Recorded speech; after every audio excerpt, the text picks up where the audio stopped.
Hi everyone, my name is Abhuraj Garakapati. Welcome to my YouTube channel Amazing Abhi.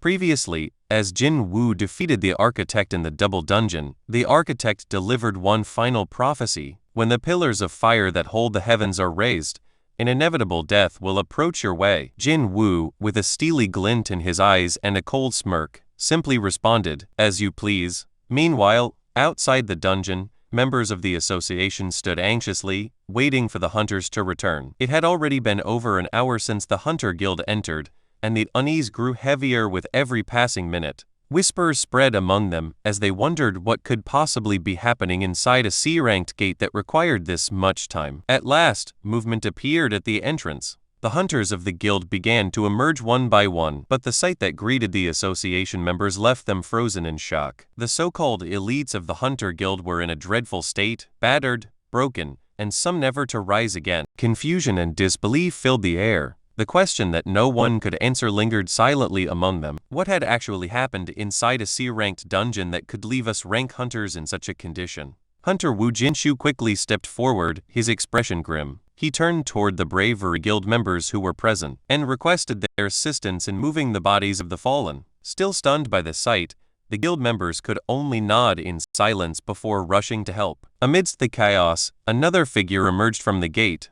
Jin Wu walked out quietly, his thoughts heavy. The battle with the system's architect was over, but many questions still lingered in his mind. Even with the architect gone, the mysteries of the system had not yet been unraveled. Once everyone had exited, Wu Jinshu approached Jin Wu. His tone was heavy as he reported that nearly 20 of the nation's top elite hunters had lost their lives inside. If the incident had turned into a full-scale dungeon break, the devastation would have been beyond imagination. Unable to contain his curiosity, Wu asked Jin Wu how he had known about the presence of a double dungeon hidden within that particular gate. In response, Jin Wu explained that the dungeon had summoned him there. A message had appeared before him, instructing him to come. Wu asked if they could see this message for themselves, but Jin Wu shook his head. It had been something only he could perceive. The sincerity in his voice and his expression convinced Wu Jinshu that this was no joke. He knew Jin Wu was not a man who fabricated stories. At that moment, Chahayan rushed over. Her eyes scanned Jin Wu with concern as she asked how he was holding up. Jin Wu reassured her that he was fine. Yet the words had barely left his lips before his body faltered. Suddenly he collapsed to the ground. The scene erupted into panic as the association members and hunters around him rushed forward, calling out in alarm. The story shifts to Japan, where massive trucks loaded with mana crystals rumbled toward the site of an S-rank gate. The crystals had been gathered in staggering quantities, prepared for a dangerous ritual. Watching the delivery, Hunter Yuri Orlov observed with satisfaction. In his estimation, nearly 200,000 tons of mana crystals were being transported, more than enough to fuel the enormous magic circle he had designed. With a wave of his hand, he activated the formation, weaving a vast barrier around the gate. The structure began to draw in magic power on its own, stabilizing the area. But then Orlov's expression hardened. He sensed something. When one of the men near him asked if something was wrong, Orlov dismissed the concern, claiming the barrier was flawless. Yet he could still feel a presence nearby. Turning sharply, he called out, demanding that the unseen watcher reveal themselves. No response came. A soldier standing beside him wondered aloud what sort of person would be foolish enough to linger near a gate that could break at any moment. To this, Orlov quietly replied that he had never said it was a person. High above on the rooftop of a nearby building, a figure stood in silence, watching. His name was Song Il-Huan. With narrowed eyes, he noted how events were progressing, exactly as if they were part of a predetermined tragedy. Meanwhile, Japanese military forces began to surround the gate. Kana, one of the officials present, turned to Sugimoto with unease, asking why troops were being deployed when modern weapons were known to be useless against monsters. Sugimoto explained calmly that if Orlov's barrier failed, the soldiers would be used to stall for time until the first wave of hunters could arrive. Kana's face darkened as she realized the soldiers were nothing more than sacrificial pawns. Sugimoto, however, remained composed. He admitted that those in the association were no different, for in the end, they too stood on the front lines against calamities far greater than themselves. His gaze lingered on the gate as he muttered that humanity was about to witness just how powerless it truly was in the face of such disasters. Back at the gate, Yuri Orlov appeared confident. He believed that if things unfolded smoothly, he alone could handle the S-rank gate. He even entertained the thought of being remembered as the man who cleared an S-rank gate by himself. Yet he admitted begrudgingly there was already someone far more fitting for such a title. With a grin, he uncorked a bottle, preparing to drink in celebration. A subordinate behind him warned that it might not be the best time. But Orlov only chuckled, declaring that he would soon put on the greatest show the man had ever seen. He downed the alcohol in one go, calming his nerves. He then turned and asked how many S-rank hunters were on standby for the operation. The answer came quickly, 15. His next question was why the United States had not sent reinforcements. The man reported grim news. An S-rank gate had appeared on the eastern coast of Maryland, while other gates had also emerged in England and India. As the two spoke, the situation worsened. The barrier trembled, and the massive gate before them began to crack, signaling the start of a break. At the same time, far away in Korea, Jin Wu slowly opened his eyes. He awoke in a hospital bed, disoriented, and sat upright. By his side sat Jin Ho, who had been faithfully waiting for him to wake. Jin Wu asked what had happened. At the sound of his voice, Jin Ho broke into tears, telling him that he had been unconscious for 3 long days. Without wasting a moment, Jin Wu's thoughts turned immediately to Japan. He asked about the situation at the S-rank gate. The scene shifted to the day of the dungeon break. From the massive gate, colossal figures began to emerge. Giants monster, so powerful that under normal circumstances, a single one of them would serve as the final boss of an A-rank dungeon. But here there were many. Confident in his preparations, Hunter Yuri Orlov activated his barrier, drawing upon the massive supply of mana crystals. The giants crashed against the shimmering wall of magic, but the barrier held firm. Orlov grinned, convinced that creatures from mere A-rank gates stood no chance against his magic. But his confidence quickly turned to horror. From within the gate, a giant far larger than the others stepped forward, its weapon gleaming in the light. With a single swing, the monster cleaved through the supposedly unbreakable barrier as though it were nothing but glass. The story then returns to the present. Jin Ho sat beside Jin Wu's hospital bed, explaining the chain of disasters that had occurred while his young had been unconscious. Elsewhere, Chairman Yu Myung-han stirred awake in his office after a long rest. He turned to his secretary and asked how long he had been asleep. The man replied that it had been 23 hours. They had been prepared to send him to the hospital if he remained unconscious beyond 24, just as he had ordered. The secretary then handed over a stack of documents. Within them was information on a patient who had been miraculously cured of eternal slumber. According to the report, that patient was none other than the mother of Hunter, Jin Wu. Chairman Yu Myung-han's eyes narrowed as he considered the implications. He began to suspect that Jin Wu himself might hold the ability to cure the incurable. Before he could dwell on it further, his secretary announced that someone had arrived to meet with him. A woman entered the office, her eyes immediately focusing on his weakened condition. She asked how long he had been like this. Back in Japan, the devastation of the dungeon break unfolded. Yuri Orlov, the man who had boasted of holding the gate alone, was devoured whole by one of the towering giants. His barrier shattered, his body vanished without a trace. The Japanese military responded swiftly, unleashing every weapon at their disposal. But modern firepower was useless against the creatures of an S-rank gate. Bullets and shells bounced harmlessly off their enormous bodies. Realizing the scale of the disaster, Japan's Hunter Association Chairman Matsumoto Shija gave a desperate order. He commanded the remaining S-rank hunters to intercept the giants and halt their advance. Without hesitation, Before we move ahead, please take a second to like on this video. A like tells me that you enjoyed this topic. Your support helps Amazing Apai grow naturally.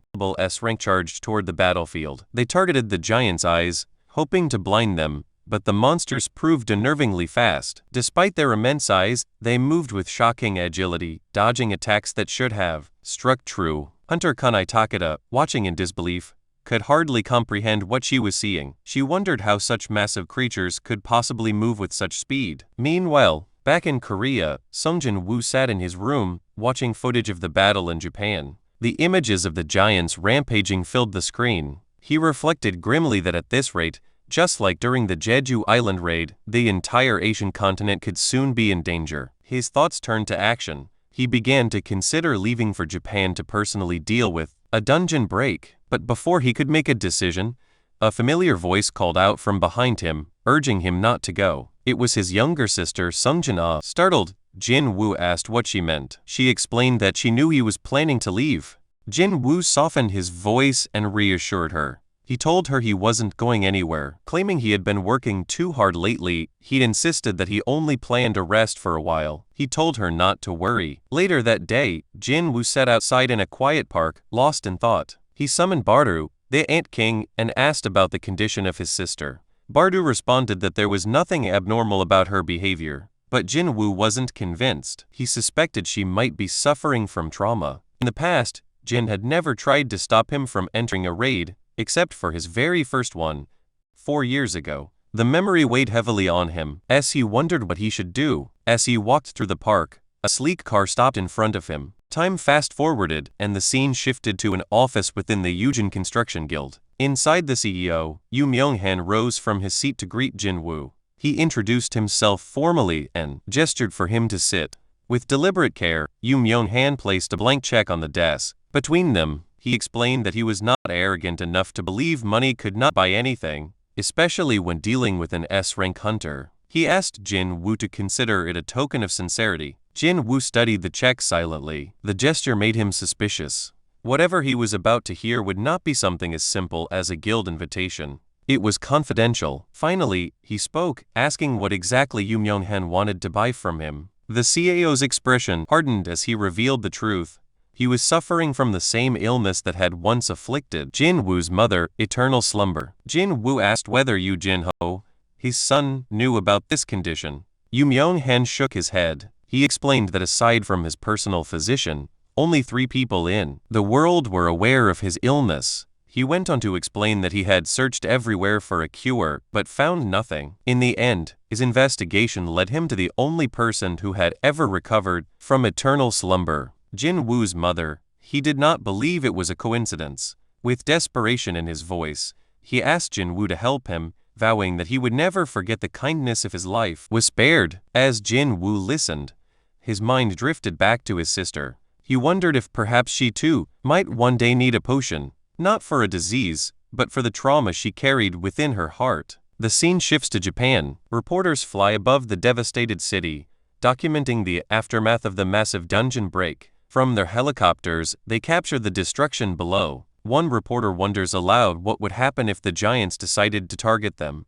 Another reassures that they're safe as long as they maintain their distance. Researchers had already confirmed this behavior. It was considered reliable. Giants wouldn't strike unless provoked. The cameras zoom in on the colossal leader among the monsters. Unlike the others, this massive giant stood directly in front of the gate, guarding it closely. Some speculated it was waiting for something, or perhaps someone. In the past 2 days, only 2 of the 30 giants had been defeated. At this pace, if the rampage continued, the entire world would soon be at risk. Back in Korea, inside the Ajin Guild office, Yu Jin-ho sits in shock after hearing Song Jin Wu's plan. Jin Wu intends to head to Japan. Jin-ho quickly protests. He reminds Jin Wu that this wasn't like Jeju Island. The monsters in Japan were far more dangerous, far larger than anything they had faced before. But Jin Wu responds calmly. If he succeeds in Japan, the name of the Ajin Guild would spread worldwide. Still, he notices that Jin-ho, who had always trusted him without hesitation, is worried this time. Eventually, Jin-ho agrees to let him go, but on one condition: they go together. He then points out something he'd been thinking about: the Red Gate, the Jeju Island raid, and the recent double dungeon. Every time something dangerous happened, Jin-ho had not been involved. He admits with some embarrassment that the only thing he could proudly claim was staying by Jin Wu's side. It's strange, Jin-ho reflects, but you're my only source of pride. Jin Wu can't help but smile. He jokes that such words don't sound like something a millionaire's son would say. Jin-ho replies firmly, if it's safe for Jin Wu, then it'll be safe for him too.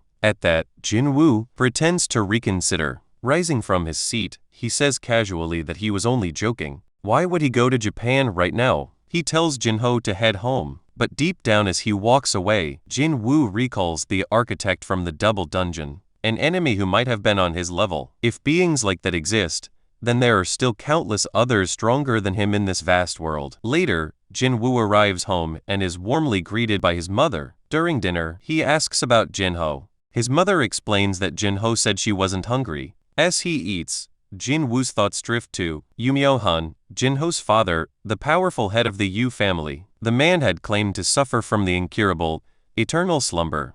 Jin Wu doesn't truly know what kind of person he is, or whether his condition is genuine. The remaining holy water of life is limited.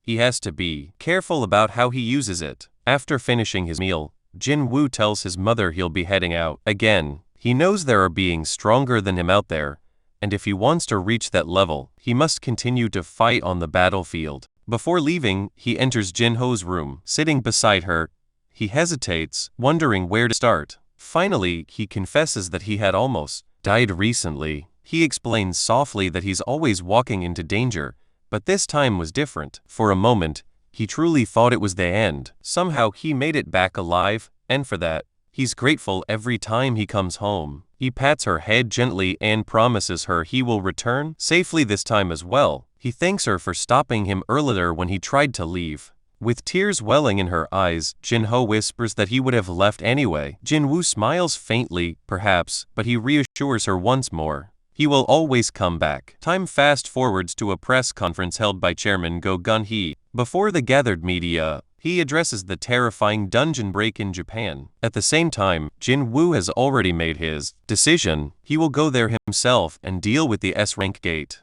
At the airport, as Jin Wu prepares to depart, he notices Jin Ho among the crowd. Despite being told not to follow, Jin Ho had managed to come along anyway. Realizing he won't back down, Jin Wu sighs and reluctantly allows it. Together, the two prepare to board the plane bound for Japan. The story shifts to Japan. Once again, chaos consumes the streets. The military desperately tries to evacuate civilians, shoving them onto trucks. A soldier shouts that there's only space for a few more people, 3 or 4 at most. The civilians hesitate, worrying about others left behind. The soldier urges them to stop wasting time. The giants are approaching, and if they stay, before we move ahead, please take a second to share on this video. Sharing helps this video reach friends who may also enjoy anime, gaming, travel, cricket, chess, career basics, or personal stories. Your support helps Amazing Apai grow naturally. They'll all die. He tells them to find shelter quickly, but when he looks up, his eyes widen in terror. The giants have already found them. The soldiers unleash a hail of bullets, but their weapons are useless. One of the towering monsters stretches out its hand toward the survivors. Just as it's about to crush them, a massive trident pierces through its chest, sending the giant flying across several blocks before crashing lifeless into the rubble. The soldiers stare in disbelief. Who could have done this? Then they notice another, monster-like figure. This one is protecting them. From the smoke, another figure steps forward, a lone man. He warns them to evacuate immediately. The area is no longer safe. That man is Jin Wu. At that moment, debris from a collapsing building begins falling toward the civilians. Jin Ho rushes forward, raising his massive shield just in time to protect them. He declares that he will stay behind and help the survivors escape. Hearing that, Jin Wu prepares to take out all the monsters in the area. Alongside Jima, he charges at the creatures. The giants are no match for Jima's strength, and it takes out multiple enemies with ease. Seeing this, Jin Wu then leaps forward himself. With a single strike of his dagger, he cleaves a giant cleanly in two. The story shifts across the ocean to the United States. Inside the Scavenger Guild headquarters, several hunters gather, gossiping about Jin Wu's bold actions in Japan. One hunter remarks that Lady Selner, the American awakened enhancer, had not boosted Jin Wu's power. Another scoffs, saying that even with a reawakening, every hunter has limits, and Jin Wu would eventually die if he kept throwing himself into such battles. Their idle chatter soon turns into a cruel game, as they begin betting on how long Jin Wu might last in the raid against the giants. But their laughter suddenly stops when a powerful voice interrupts from behind. It is none other than Thomas Andre, the guildmaster of the Scavenger Guild and one of the world's strongest hunters. Thomas declares that he would bet the entire guild headquarters itself that Jin Wu would survive. His words silence the room. Then, with a cold glare, he warns the hunters to worry less about mocking others and more about themselves. A dungeon break-in an American S-rank gate was only a day away, and he doubts many of them will even survive that battle. Looking out of the window with a grin, Thomas mutters that while Japan might have been entertaining, tomorrow's events in their own land would bring a different kind of spectacle. The scene then returns to Japan, where news outlets broadcast live footage of the battlefield. The chaos of the giant invasion fills every screen. Viewers watch as one of the monsters screams in agony, its flesh ripped apart as Ant King Buru's minions swarm and devour it. Elsewhere, a small girl runs through the ruins, desperately fleeing from a pursuing giant. Just as its massive hand is about to seize her, a figure clad in black armor appears like a shadow. It is Igress. With one swift strike, Igress slices off the monster's hand, saving the child. The giant bellows in pain, but before it can react, another shadow soldier charges forward. Iron slams into its skull with devastating force, crushing it into the earth. Standing triumphantly atop the corpse, Iron beats his chest proudly. Igress, watching his comrade's antics, lets out a subtle sigh as if mildly exasperated by Iron's excitement. From a distance, Jin Wu observes his soldiers at work. Watching Iron, he notes to himself that the knight seems more spirited after his upgrade. Still, Jin Wu is relieved. His army is performing well. As he monitors the battlefield, a Japanese soldier cautiously approaches and expresses his gratitude. Not understanding the language, Jin Wu simply responds with a thumbs up, calling the man a brave soldier before signaling to Jin Ho. He orders Jin Ho to assist with the evacuation of survivors. With the civilians gone, Jin Wu turns his attention to the corpse of the fallen giant. Extending his hand, he channels shadow extraction, pulling its soul into his growing army of darkness. Meanwhile, at the Japanese Hunter Association headquarters, officials rush to inform Chairman Matsumoto Shija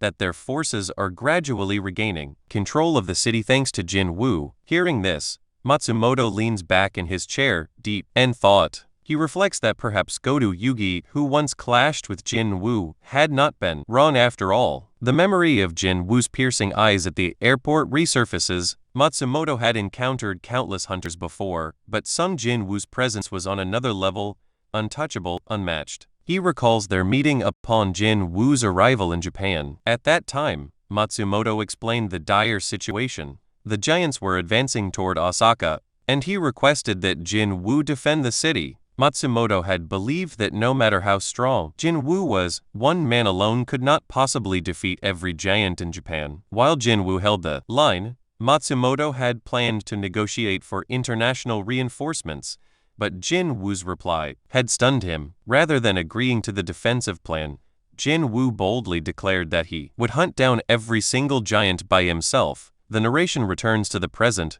where Jin Wu stands before his new shadow soldiers. He considers giving them names, but instead decides to keep things simple by numbering them 1 through 5. Just as he finishes, Barter materializes before him, reporting that another enemy has been eliminated. Jin Wu calmly names this new soldier number 6. Turning back to Jin Ho, he tells his loyal companion to rest for now. Internally, Jin Wu reflects that, while things have been progressing smoothly, this is only the beginning.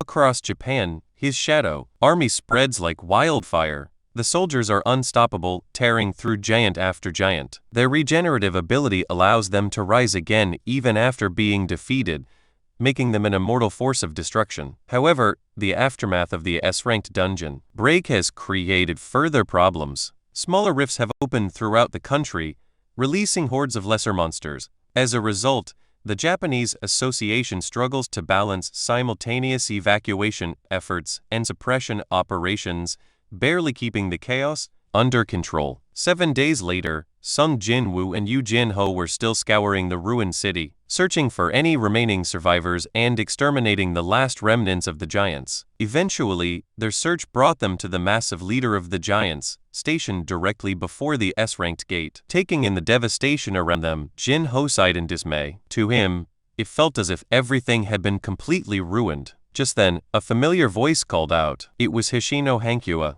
the Japanese interpreter who had once traveled to Korea alongside Goto Yuji. Jin Wu immediately asked her about the whereabouts of the other hunters. Hankyua explained that she was the only one left in Tokyo. The rest had either perished or scattered in the chaos. She added that the giants had spread across the country, but thanks to Jin Wu, the majority had already been annihilated. Now the few that remained were being hunted down by. Before we move ahead, please take a second to like on this video. A like tells me that you enjoyed this topic. Your support helps Amazing Apai grow naturally. Other awakened hunters in Jin Wu's shadow soldiers. Hearing this, Jin Wu concluded that only one remained, the colossal giant standing guard before the gate. As he surveyed the ruined city, a haunting thought entered his mind. The destruction before him reminded him of the demon castle. Could that endless wasteland have been a model? Did the system's architect design the demon castle as a reflection of this possible future? But the architect was already dead, and Jin Wu hadn't received a single message or vision since. Perhaps that really had been the architect's true body. Regardless,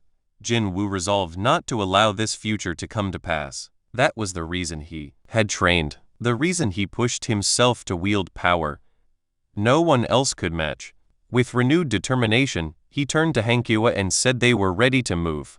Hankyua hesitated, telling him that the other hunters hadn't yet arrived, but Jin Wu assured her calmly that they had. Meanwhile, Kino grumbled in frustration, complaining about how exhausting and annoying this ordeal was. Minoru quickly reminded her that they should at least be grateful to still be alive. Hankyua, however, could not hold back her frustration. She vented that Jin Wu and his shadow army were pushing forward on their own, dominating giants that Japanese hunters couldn't even dare to approach. To her, it felt as if they were only here to clean up scraps, an infuriating realization. As she voiced her thoughts, shadows began to ripple across the battlefield. Jin Wu's army started returning to him, the air growing heavy with their presence. Then, Baru emerged from the dark mass kneeling before his master. Jin Wu asked if the task was complete. When Baru confirmed, Jin Wu praised his soldiers for their efforts. He then ordered Jin Ho to escort Hankyua to safety. Once they departed, Jin Wu turned back to the battlefield. Stretching out his hand, he began performing shadow extraction on the countless corpses of fallen giants. One after another, towering shadows rose, forming monstrous copies of the giants. With his army swelling in both strength and numbers, Jin Wu gave a final command. All soldiers were to charge directly at the massive giant standing guard before the S-rank gate. The army roared to life, surging forward in unison, while Jin Wu chose to remain behind and observe the fight unfold. The giant, sensing the wave of approaching shadows, prepared itself. In a sudden burst, it unleashed a devastating mana wave. The attack cleaved through the shadow army with ease, scattering them by the dozens. Watching from a distance, Jin Wu was stunned. The giant had killed 100 of his soldiers with a single swing. He couldn't deny the overwhelming magic power it radiated. The oppressive aura was so intense that even he felt a primal urge to flee. But Jin Wu knew there were only two ways to escape such a suffocating pressure.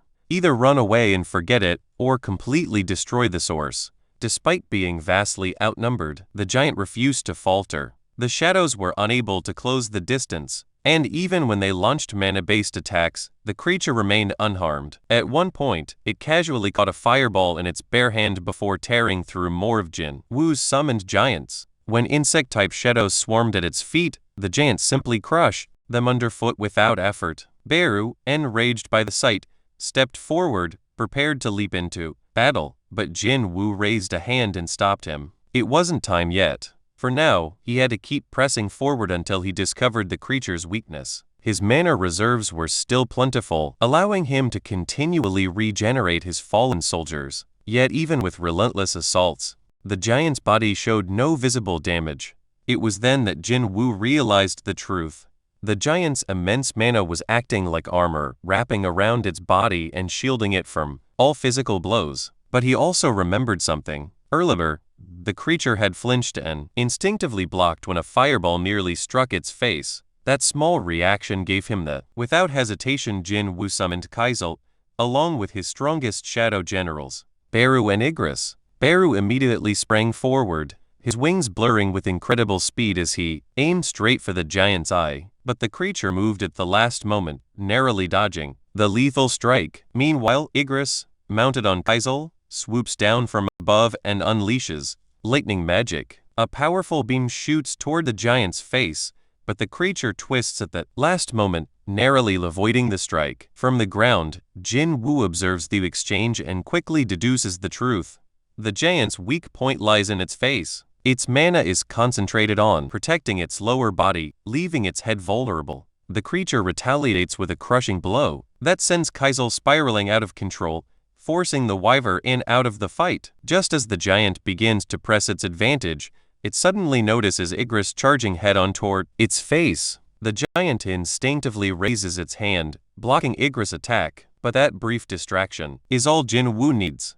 In a flash, he closes the distance and strikes, landing a devastating blow that tears into the giant's flesh. The creature lets out a thunderous scream of pain. Before it can recover, Beru dives in with relentless ferocity, keeping the giant's attention locked on him. This gives Jin Wu the perfect opening to prepare his next move. Summoning every dagger in his arsenal, Jin Wu channels his strength through ruler's authority. The blades float around him, then surge forward in unison, raining down on the giant's face with lethal precision. From a distance, Jin Ho and Hankua watch the battle in stunned silence. Hankua mutters in disbelief, realizing that this no longer resembles a fight between hunters and monsters. Instead, it looks like a clash between monsters themselves. Back in the fray, Jin Wu channels his power into a violent slash, ripping straight through one of the giant's eyes. The creature bellows, in agony, clutching its face. At that moment, Jin Wu signals to Beru. Without hesitation, the insectoid monarch darts forward, slipping into the creature's skull through the gaping eye socket. As Beru tears it apart from within, Jin Wu continues his assault from the outside. Unleashing blow after blow, the giant convulses, blood spewing from its mouth as its body falters. With one final shudder, it collapses to the ground, its massive form shaking the battlefield. And then, the familiar system notification appears before Jin Wu's eyes. You have defeated the enemy. The episode ends here. Thank you so much for watching. I really appreciate it. If you're not subscribed yet, please consider subscribing. Thanks again for your support, and I'll see you next time. If you enjoyed this video, please hit the like button and subscribe to Amazing Apai. Subscribing makes sure you do not miss the next video, and it gives me motivation to keep improving the quality of every upload. Thank you for being here, and I will see you in the next one.